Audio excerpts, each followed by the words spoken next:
마가복음 10번째 시간으로 3장 7절부터 19절까지 한 절씩 교독해서 보겠습니다.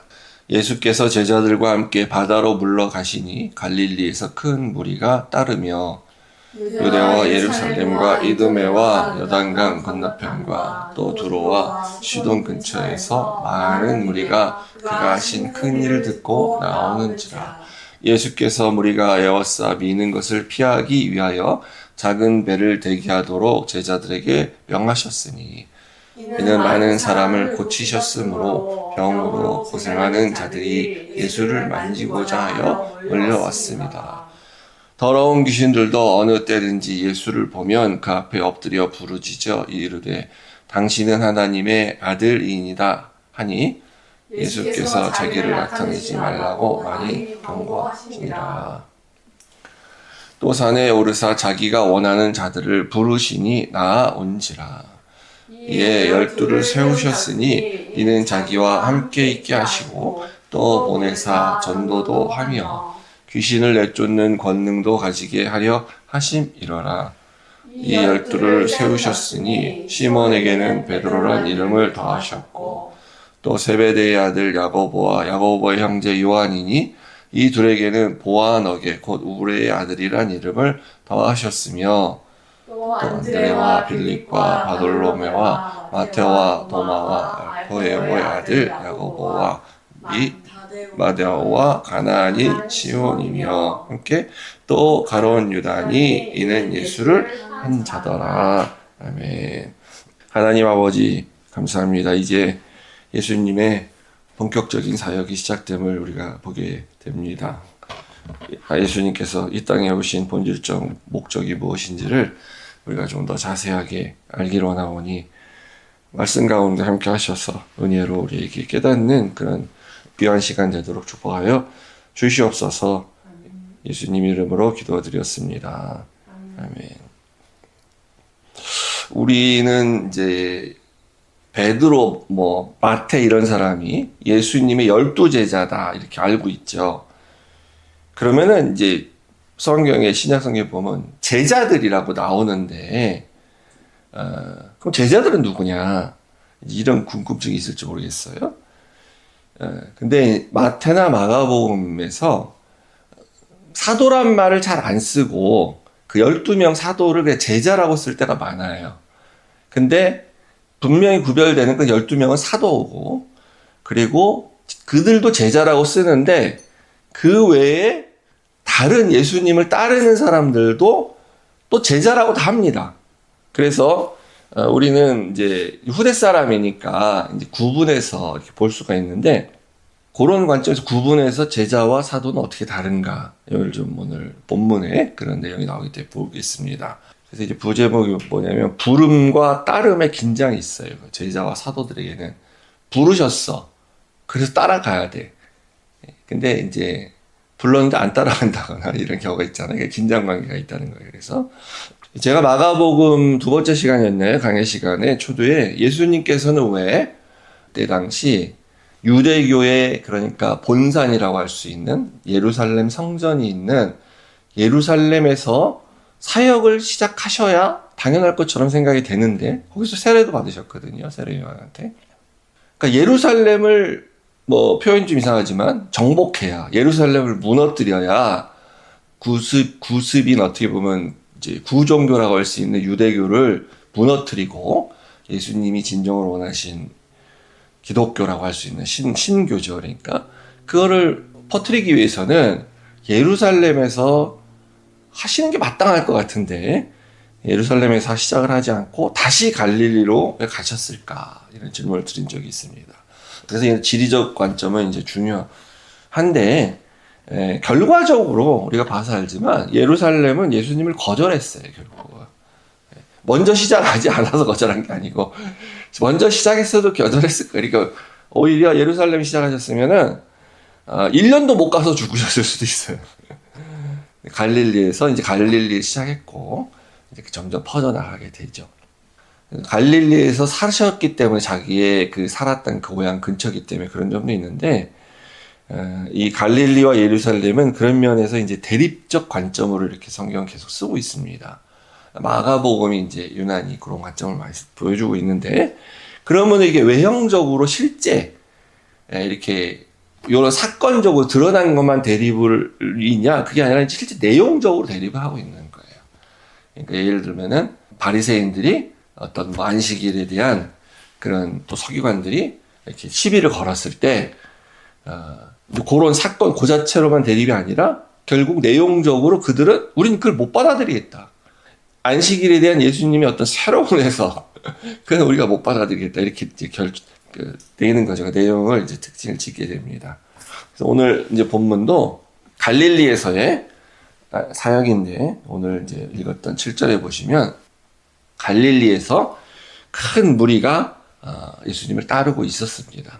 조금 오늘 읽지 않았는데 조금 더 넘어가서 보면요, 이런 대비되는 말이 나오는 거예요. 22절에 보면은 예루살렘에서 내려온 서기관들이 그가 바알셉을 지폈다.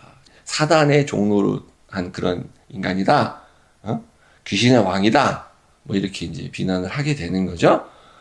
그래서 이렇게 갈릴리에선 큰 무리가 따르고 있고 예루살렘에서 온 사람들은 이렇게 비난하는 대립적 관계에서 이렇게 일부러 표현을 하고 있습니다.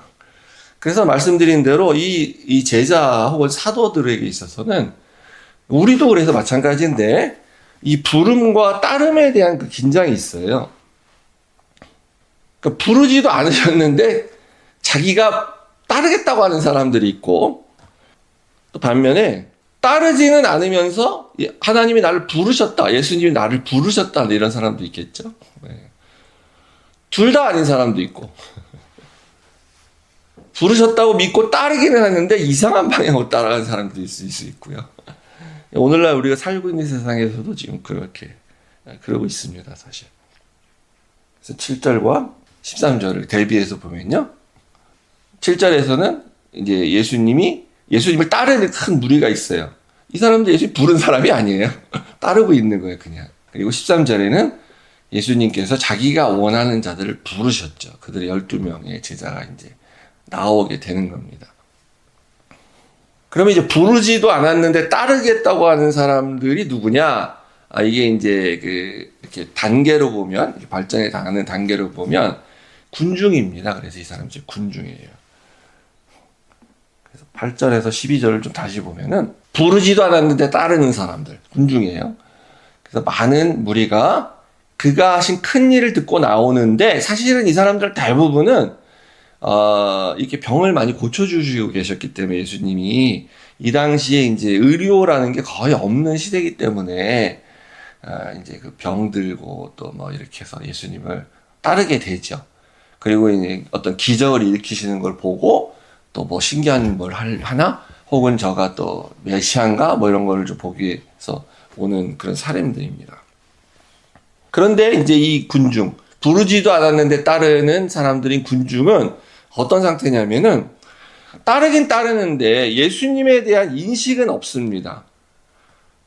저 메시아일지도 모르는 것 같은 저 청년 예수가 궁극적으로 뭘 하려고 하는지에 대해서는 알지도 못하고 관심이 없을 수도 있어요. 중요한 건 병 낫는 게 중요한 거예요. 심지어는 내가 병을 고침을 받은 당사자일지라도 모를 수가 있습니다. 기적을 체험을 했음에도 불구하고 그 기적을 예수님 왜 이렇게 일으키고 다니시는가에 대한 인식이 없다면은 예수님을 구세주이시고 이분은 궁극적으로 뭘 하려고 하시는가에 대한 그런 고백까지 나아가지를 못하게 되는 거죠. 그래서 요 11절이 곧 이제 예수님의 반증이에요.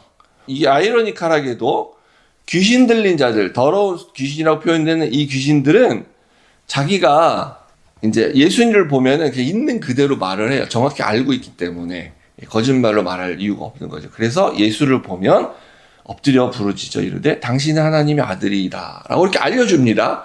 당신은 하나님의 아들이시나이다.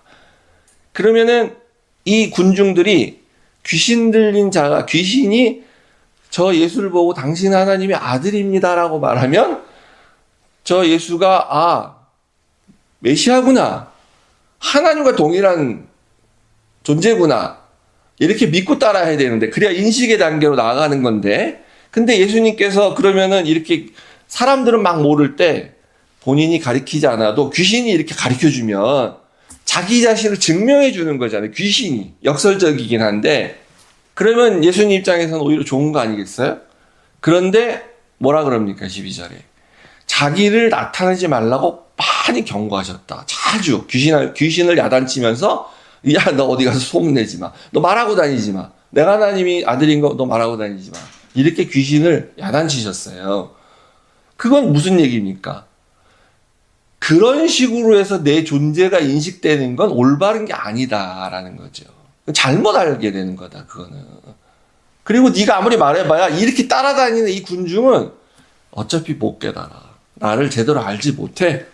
그건 내가 원하는 방법이 아니야. 라고 이제 말씀을 하고 계신 거죠. 그럼 이렇게 군중의 무리로서 이렇게 다니다가 이제 한 걸음 더 들어가게 되면 그때 이제 제자의 단계로 들어가게 되는 겁니다. 그래서 제자는 누구나 될 수가 있는 거예요. 제자에 대한 제한은 없어요. 제자의 길은 누구에게나 열려 있습니다. 이 표현을 보면 알 수 있는데 예수님께서 이렇게 얘기하셨죠. 누구든지 하나님의 뜻대로 행하는 자가 내 형제요 자매요 어머니니라. 그래서 하나님 말씀대로 살면 그 사람은 이제 나의 형제라고도 할 수 있고, 이 형제라고 하는 거, 내 자매라고 하는 건 더 이제 극존 친정인 거죠. 예. 제자보다도 더 이런 우리가 가족 관계까지도 들어갈 수 있는 사람이다. 제자가 되는 건 당연한 거고요. 그래서 예수님을 그 제자의 마음을 가지고 나는 좀 뭘 배우겠다. 예수님을 따라서 뭘 해보겠다. 이렇게 다니는 거는 누구나 할 수 있는 겁니다. 그런 사람들도 많았어요. 그런데 제자라고 해서 다 예수님에 대한 인식이 또 정확한 건 아니에요. 예수님을 따라다니는 많은 사람들 중에는 예수가 혁명가라고 생각을 해서 따라다니는 사람도 많았어요. 제자 맞아. 동지적인 의미에서 제자예요. 내 목숨 걸고 내 예수님과 함께 이 나라의 유대의 독립을 위해서 제가 목숨 바치겠습니다. 예수님 명령만 하십시오. 제자예요, 그 사람도 분명히. 근데 예수님이 원하는 제자가 아니거든. 예수님에 대한 정확한 인식이 없기 때문에 그렇게 생각하는 거예요. 그러니까 이게 군중보다는 예수님을 따라다니면서 제자들이 훨씬 많이 기적의 체험을 하고 훨씬 많이 가까이서 그 현장을 목격했는데도 불구하고 여전히 모를 수가 있다는 거예요. 이런 제자 상태에서. 심지어는 이 12명의 사도, 뒤에 있다 나오는 12명의 제자들이 사도인데 그 사람들도 여전히 몰라요. 예수님과 같이 먹고 자고 했는데도. 그래서 우리가 이 경험과 인식은 특별히 예수님에 대한 경험과 인식은 한 번 했다고 끝나는 게 아닙니다. 내가 교회 처음 다녀서 은혜 받고 예수님 나의 구세주입니다. 예수님 정말 이렇게 감사합니다. 은혜 받았습니다. 라고 한 번 경험한 그걸로 예수님이 누구인가에 대한 인식이 끝나는 게 아니에요. 그걸로 완성되는 게 아니야. 과거에 한 번 일어난 사건으로 그건 이제 끝. 더 이상 필요 없어. 이게 아니고 제자라고 하는 사람도 제자임에도 불구하고 계속해서 인식해 나가야 되는 과정이 우리 가운데 있다는 거예요. 예수님이 누구인지에 대해서. 그래서 12명 제자도 거의 몰랐는데 이제 8장에 가면은 예수님이 그래서 제자들의 12명 사도들한테 물어보지 않습니까? 너희는 나를 누구라 하느냐? 그때 다 대답을 못하고 있어요. 잘 모르겠는 거야, 그때 자기들도. 유일하게 베드로가 주는 그리스도시요 하나님의 아들입니다. 라고 이제 고백을 하게 되는 거죠. 그리고 나서 이제 다음 단계를 굳이 구분하자면은 이 제자들 중에서도 이제 사도가 된 사람들이 나왔습니다.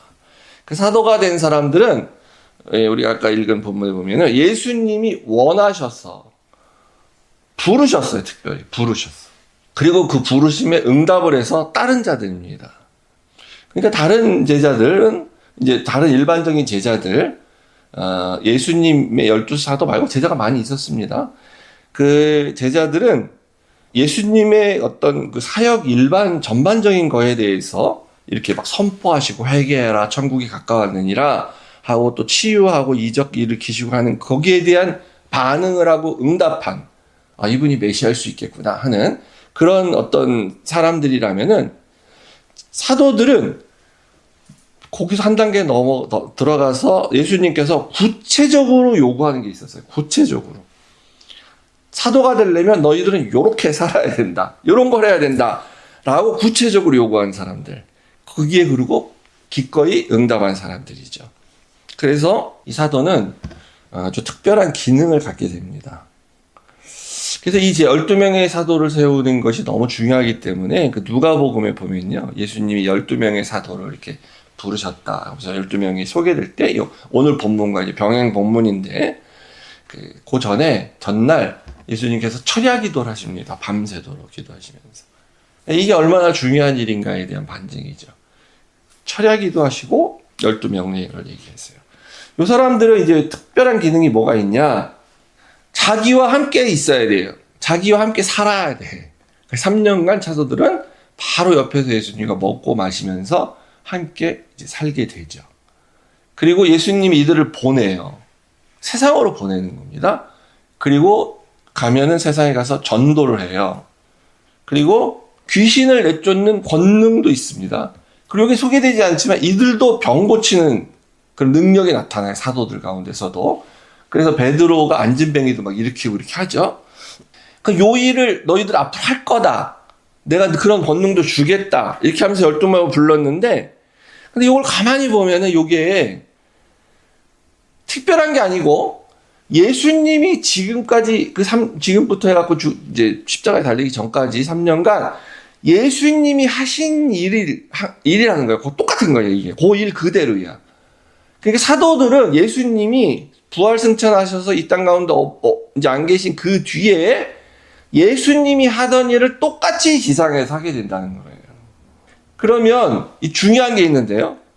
내용만 같은 거를 사도들이 이런 거 병 고치고 뭐 선포하고 복음을 귀신 쫓아내고 요거만 똑같은 걸 예수님과 똑같은 게 하는 게 아니라 삶의 스타일도 예수님처럼 살아야 돼요. 그래서 함께 있으면서 배우는 거예요. 삶의 스타일 자체를. 그래서 사도가 된다는 거, 사도성이라는 의미는 예수님과 함께 결합이 된다는 거라고 말할 수 있는 겁니다. 그래서 이 사람들은 이제 6장에 가서 보면요. 어떻게 이제 예수님 말씀하셨냐면은 명하시되 여행을 위하여는 지팡이 외에는 양식이나 배낭이나 전대의 돈이나 아무것도 가지지 말며 신발 신고 옷도 2벌 입지 말고 그리고 또 어디서든지 누구의 집에 들어가든 그곳을 떠나기까지 거기 와라. 그러니까 아무것도 가지지 말고 다니면서 너희를 영접하는 사람이 있으면 거기서 신세를 지고 그 당연한 권리라고 말씀하셨어요. 예수님. 그리고 먹을 걸 주면 얻어 먹으면서 이렇게 살라고 얘기를 하셨습니다. 물론 나중에 예수님이 이제 나중에는 뭐 칼도 뭐 없는 사람은 칼도 사고 이렇게 뭐 전대도 가지고 이렇게 얘기를 하셨어요. 그건데도 상황이 달라지는 거예요. 근데 이제 사도의 역할을 하기 위한 기본 정신은 이렇다는 거죠.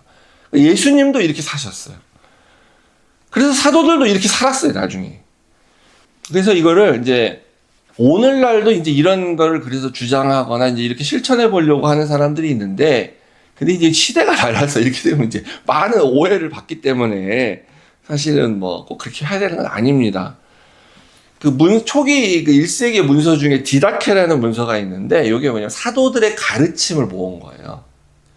사도들의 가르침을 모은 문서인데, 이제 사도들이 막 가면서 이제 이렇게 성경이 완성되기 전에 예수님 말씀을 그대로 가리키면서 교회는 이렇게 돼야 된다. 뭐 우리 무슨 분쟁이 났을 때 이렇게 해라고 사도들이 어떤 걸 가리키는 게 많이 있을 거 아니에요. 그래서 그런 그 문서를 보면은 이제 이렇게 살면서 이제 일종의 선교사, 순회 전도자처럼 살아갈 때 이걸 방랑 선교사라고 이렇게 불렀는데 시간이 지나니까 이제 어떻게 되냐면은 이게 순수성은 다 사라지게 돼요. 모든 일이란 게 다 그래요. 그래서 이게 순수하지가 않고 오히려 뭐랄까 그런 거겠죠. 그러니까 이게 헌금을 좀 더 많이 걷기 위해서 이렇게 이런 식으로 약간 재물에 그러니까 이제 목적이 돼가지고 그런 사람들이 나타나기 시작하는 거예요.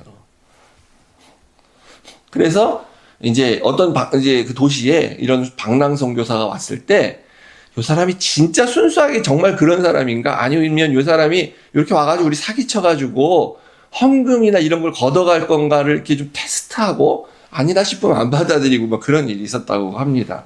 그 사도 바울이 아마 또 이제 사역할 시절에는 그래가지고 이제 일부러 사도 바울이 이제 텐트 메이커라 그러잖아요. 사도 바울이 이제 장막 짓는 일을 하는 게 자기 직업이었어요. 그래가지고 그걸 하면서 스스로 돈을 벌어서 전도여행을 다니죠.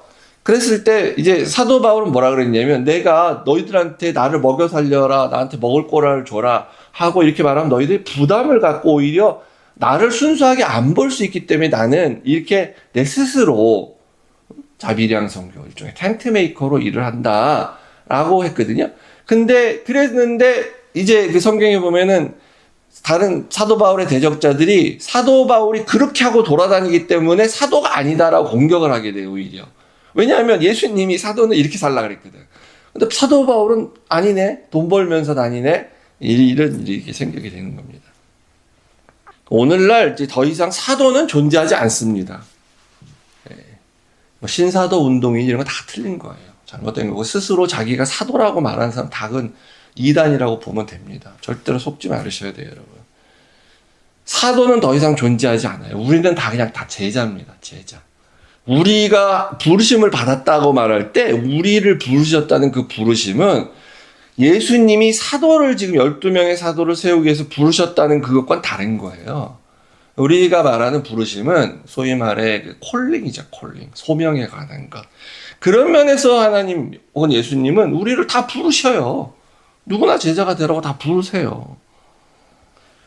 근데 우리 보고 사도가 되라고 부르시지 않습니다. 더 이상. 아무 성경적인 근거도 없고 아무런 논리적 타당성도 없고 아무것도 없는 거예요.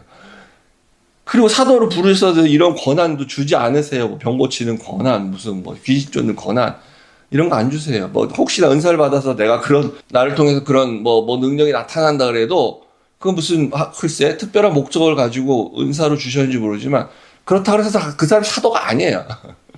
더 이상 사도는 없습니다. 근데 이제 사도는 더 이상 없는데 이 사도성은 말할 수가 있어요, 우리가. 이건 다른 겁니다. 사도는 더 이상 없어. 그러나 사도성을 가지고 살아가는 것, 그건 필요해요. 예수님과 사도들이 살았던 삶의 방식처럼 우리도 살아가는 것, 그건 필요해요. 그런 걸 사도성이라고 하죠. 예수님께서 이제 이 사도들을 부르시고 나서 전도하라고 보내신다 그러죠. 보낸다. 보낸다고 했을 때 어디로 보내는 건가요? 당연히 세상으로 보내는 겁니다. 세상. 그리스도인 공동체, 유대인 그 공동체가 아닌 세상. 세상으로 보내서 오늘날처럼 이때 전도라는 거는 오늘날처럼 우리가 예수 믿으세요. 천국 가셔야 됩니다. 뭐 하면서 전도지 나누어 주거나 이렇게 하는 것이 전도가 아니에요. 세상에 가서 뭘 해야 되냐라고 하는 예수님 하신 말씀이 있었죠. 너희는 세상의 소금과 빛이다. 그 세상으로 보내져서 전도한다는 건 무슨 말이냐면은 예수님에 대한 이 복음에 대한 선포도 하게 되지만 너희는 세상에 가서 소금과 빛으로 살아서 이 타락한 세상, 사단이 지배하고 있는 악이 판을 치는 불의와 불공정이 판을 치는 이 세상에서 하나님 나라를 선포해라 라고 말하는 거죠. 그래서 사도들이 세상에서 소금과 빛의 삶을 살 때에 그 군중들, 아까 말한 군중들, 아직 예수님에 대한 인식이 없는 군중들, 그냥 따라다니는 그 사람들이 이 사도의 삶에서 예수님을 보게 되는 것입니다. 그때 예수님은 더 이상 이제 안 계세요, 지상에. 본 적도 없어, 이때까지. 보지 못한 사람 태반이지, 더 오히려.